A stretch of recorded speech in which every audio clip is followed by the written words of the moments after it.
तो नमाज पढ़ना, हिंदुस्तान की हुकूमत को डराना, और बहुत दिन तक डरा के किसी को नहीं रख सकते, दुनिया में कोई नहीं रख सकता। इसलिए ये मुसलमानों को, पूरी दुनिया के और खासतौर से हिंदुस्तान के जो फुटकर मुसलमान हैं, जो दानिश्वर कहते हैं, जो बहुत पढ़ा लिखा कहते हैं, ये अगर उन्होंने वक्त रहते, जिन्हें वो जाहिल कहते हैं, अगर उन्हें नहीं समझाया तो फिर न जावेद अख्तर की जरूरत है, न नसरुद्दीन शाह की जरूरत है, न फिर मैडम शबाना आजमी की जरूरत है, और फिर ये लड़ाई आमने सामने की होगी, और फिर इस लड़ाई में कोई कानून, कोई पुलिस किसी को नहीं बचा पाए। अगर ये सिलसिला ज्यादा दिन रहा तो इसका क्या रिएक्शन होगा मैं नहीं जानता, लेकिन आप ध्यान रखिए कि डर का जवाब फिर डराने से ही होता है। कोई ऐसा ना हो कि लोग ये सोच लें कि अभी भी वक्त है, इस देश की पुलिस भी हिंदू है, इस देश की पुलिस भी सेना है, लेकिन वो भारत सरकार के मैंडेट से चलती है, वो ऐसा नहीं होती, वो हिंदू नहीं होती। अगर जिस दिन हिंदू हो जाएगी फिर बहुत लोग मिलेंगे नहीं। इसलिए खुदा का खौफ खाएं, होश के नाखून खाएं कि हिंदुस्तान की मेजॉरिटी से उस तरीके से वहां तक उसे बैक टू द बॉल ना करें कि जहां से वो रिएक्ट करना शुरू करें। जैसे जैसे लोगों को अवेयरनेस इस्लाम के बारे में लोग समझ रहे हैं, मोहम्मद साहब कौन थे, अबू बकर कौन था, आयशा जी कौन थी, फातिमा कौन थी, खतीजा, ये जैसे जैसे पढ़ेंगे लोगों को समझ आ रहा है कि उन्हें बताया क्या जा रहा है और है क्या। और मेरा तो एक मशवरा है, हिंदुस्तान में औरंगजेब की तारीख, बाबर की तारीख, अंग्रेजों की तारीख, पुर्तगालियों की तारीख, इस्लामिक हिस्ट्री क्यों नहीं पढ़ाई जाती भारत में? जंगे बद्र क्या थी, क्यों हुई, ये पढ़ाया क्यों नहीं जाता? अली को मारने वाले कौन लोग थे, उनको बचाने वाले कौन लोग थे? आशा ने कितनी जंगें लड़ी? प्रॉफिट मोहम्मद साहब की पहली वाइफ कौन थी? भाई भगवान राम के पिताजी की 3 पत्नियां थी, सबको पता है। तो हम जब ये पढ़ते हैं तो इसे जानने में तकलीफ क्या होती है, आप बताएं। खुद मुसलमानों को जगह जगह बताना चाहिए जाकर के, और बताना चाहिए कि ये जो शिया हैं, जो सड़कों पे मुहर्रम मनाते हैं, जरा पूछें लोग, ये हिंदू काफिर मुसलमानों से ये पूछे कि ये बताइए कि ये अपनी मजलिस में किसके बारे में बोलते हैं, ये किसको बद्दुआ देते हैं, ये किसकी तारीफ करते हैं? प्रॉफिट मोहम्मद के बेटी के कातिल, दामाद के कातिल जब सड़कों पे उतरते हैं, शिया जब मातम मनाते हैं, तो लखनऊ की सड़कों पे शियाओं के मातम के खिलाफ सुन्नी खड़ा होता था, हिंदू नहीं खड़ा होता था। इसलिए जो मोहम्मद के सगे न हुए, उनके दामाद के सगे न हुए, उनकी बेटी के सगे न हुए, वो हमसे भाईचारा निभाएंगे। तुमने इस्लाम को एक पॉलिटिकल आइडियोलॉजी, एक टूल, एक हथियार के रूप में पूरी दुनिया में पेश किया है। अब उसका मजा तुम दुनिया में चख रहे हो। तुम डरा करके किसी दुनिया में नहीं रह सकते।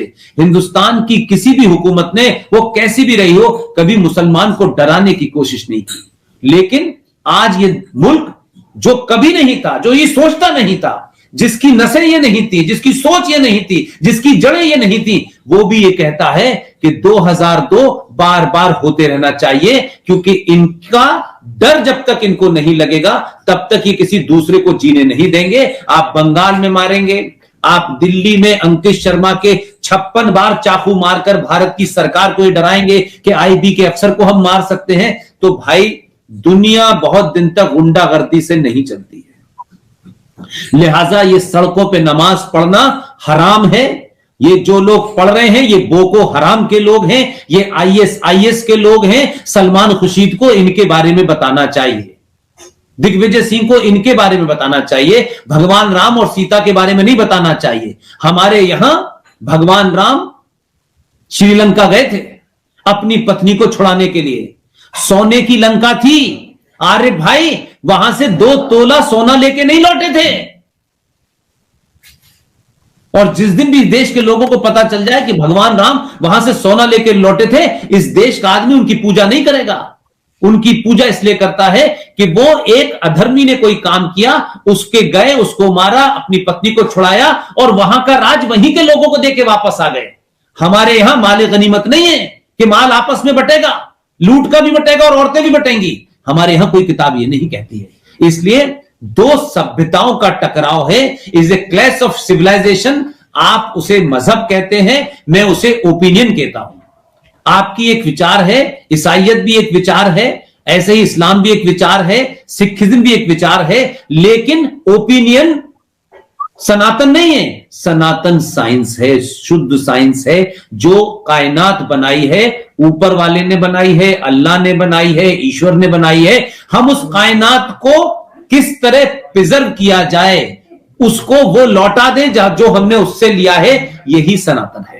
लिहाजा मस्जिदों के खिलाफ, मजारों के खिलाफ मूवमेंट चलेगा, और वक्फ प्रॉपर्टी कानून और ये कानून जो बना करके इस देश में इस्लामी गुंडागर्दी पॉलिटिकल पार्टियों को आपने खरीद करके बनाया है, इसका अब रिएक्शन हो रहा है और होगा।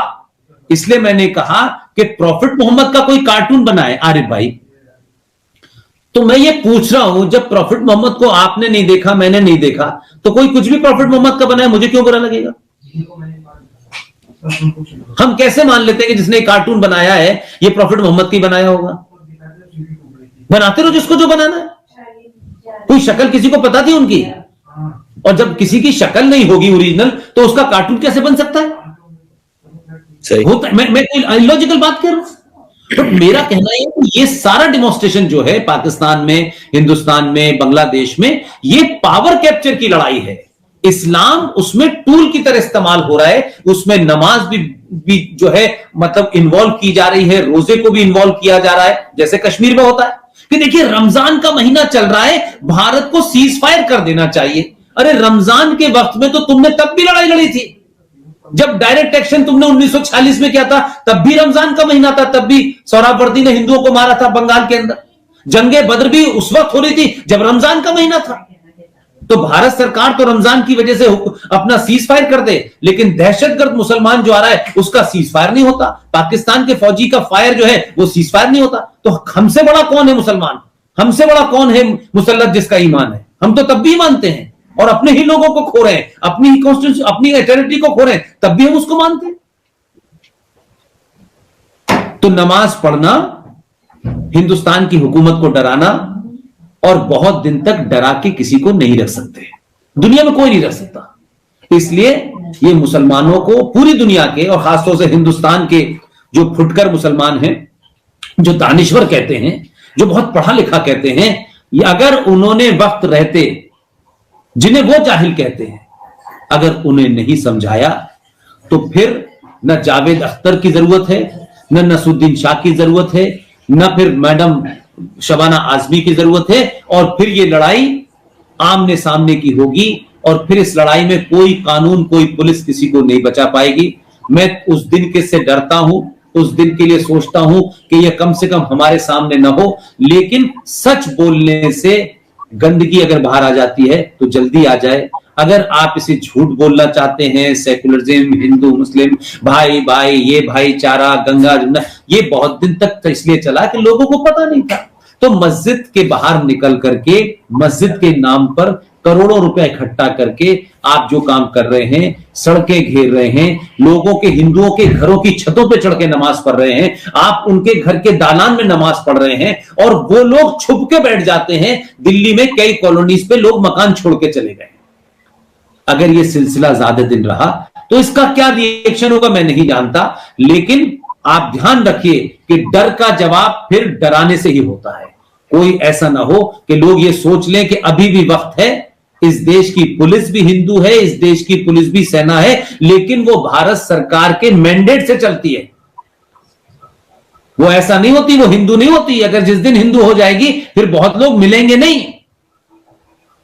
इसलिए खुदा का खौफ खाएं, होश के नाखून खाएं कि हिंदुस्तान की मेजॉरिटी से उस तरीके से वहां तक उसे बैक टू द वॉल ना करें कि जहां से वो रिएक्ट करना शुरू कर दे। ये गुंडागर्दी चलेगी और ये सियासी लीडर खुद भी मरेंगे और इन्हें भी मरवाएंगे।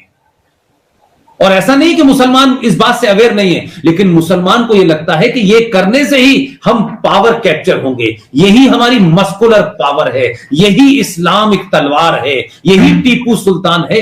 ये बहुत दिन तक टीपू सुल्तान और मस्कुलर ताकत नजर वजर नहीं आती। ये कहानी किस्से की बातें तो होती।